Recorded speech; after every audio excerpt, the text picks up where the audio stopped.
Thank you for joining us for Season 1 of Identified.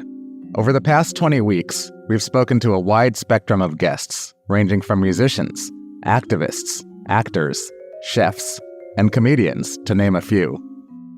We spoke to actor Ione Skye about the time she first met her father, the musician Donovan, and how it felt to connect with his exact facial expressions and mannerisms. It's a feeling she described as like looking into a mirror, something I have experienced in my own life.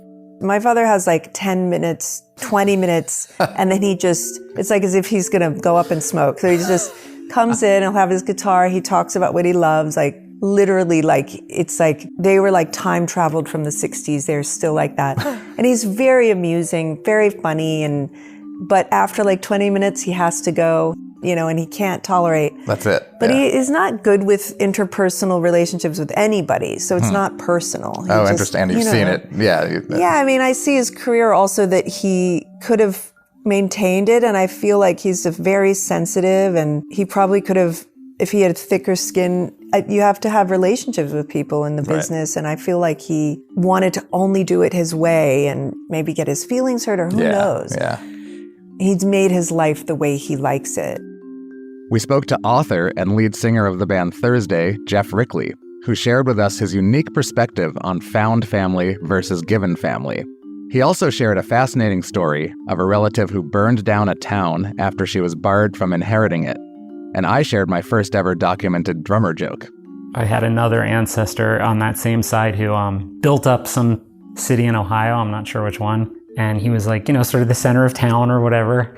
And after his wife died, he took up with, a woman of the night in the local legend, and then ended up leaving everything to her, like mansions, businesses, blocks. And the town reclaimed it, saying that she wasn't allowed to inherit anything because she was not a proper woman. And so she burned it down. She burned like half the town down. And I was like, that's so cool. That's awesome. Yeah, it's like, if this is the kind of people that are back there somewhere, then I'm okay. Right. Musician Dawn Richard explained how New Orleans has shaped who she is today, and how the soul of the city has had a huge impact on the ways in which she understands and ultimately defines community and family.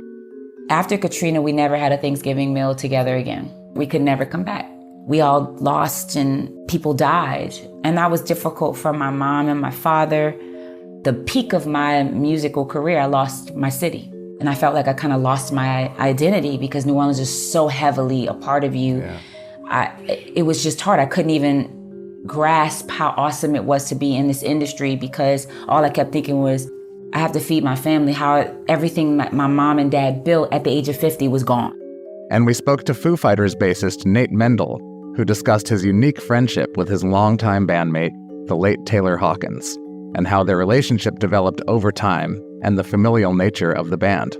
I've been in the same band for 28 years now. Those guys are my brothers. It's a love-hate thing. You're really close, you're around all the time. People you may not have chosen to be in this intimate relationship with, but you are, and over time you make it work. Our drummer Taylor, who passed a couple years ago, is like the best example of that because he's lived a different kind of life than me. Like I'm more quiet and bookish, and he's, loud and brash, Southern California surfery guy.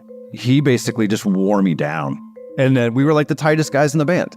It was like this real odd couple kind of thing. And I really came to appreciate him and love him, of course. That was an interesting relationship for me because, just having to overcome that and then learn from it too. What's funny? I will say this about my Foo Fighters band. There is a parallel there.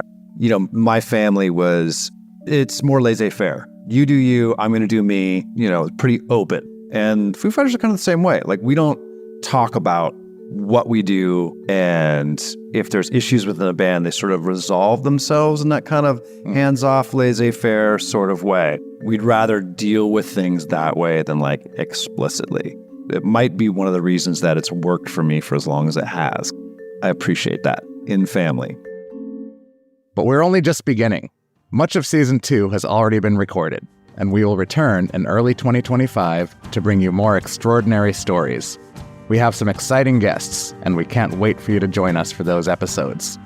If you haven't already, please subscribe to Identified wherever you get your podcasts so you're the first to hear about Season 2. Our executive producer is Kiran Banerjee, and the show is produced by Palm Tree Island. The music for Identified is by Noella and Patricia Brennan. I'm Nabil Ayers. Thanks for tuning in, and we'll see you in 2025.